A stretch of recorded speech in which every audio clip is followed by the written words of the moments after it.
Tiniyak ng Philippine Air Force na patuloy na susunod sa tamang rules of engagement ang kanilang mga piloto. Kampante din ang sandatahang lakas na kaya nilang gampanan ang kanilang tungkulin na protektahan ang airspace ng bansa. Si Patrick De Jesus sa sentro ng balita. Patrick?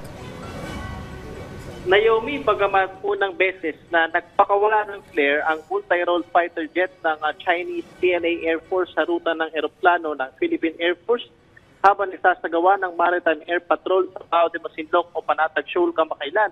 May mga kapareho pang harassment na ginagawa ang China. Kagaya lang ng pagpapakawala rin ng flare mula sa kanilang mga inokupang feature sa West Philippine Sea na nagsisilbi na rin base militar. Ayon sa AFP, nangyayari rin ito sa tuwing nagsasagawa sila ng Maritime Patrol. Una na rin sinabi ng AFP na may panganib na dala ang flare kapag tumama yan sa mga eroplano.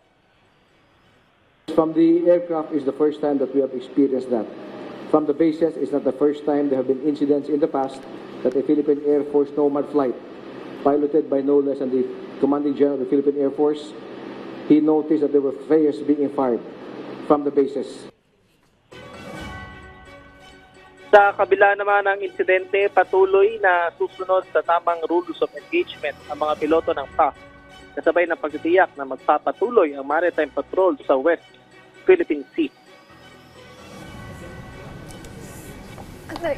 Mandate within the bounds of international law, we don't want to get to a situation that there would be a downward spiral of escalation. Kahit naman limitado ang air asset, kampante ang AFP na kaya nilang gampanan ang kanilang tungkulin sa protektahan ang airspace ng bansa.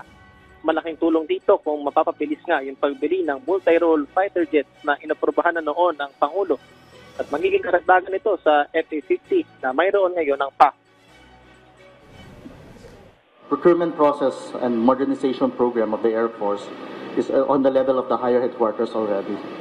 And the Philippine Air Force only contributes technical expertise and outlines operational requirements, and the decision and procurement details are of the higher headquarters already. Yung yan muna ang pinahuling ulat. Balik sa inyo dyan. Maraming salamat, Patrick De Jesus.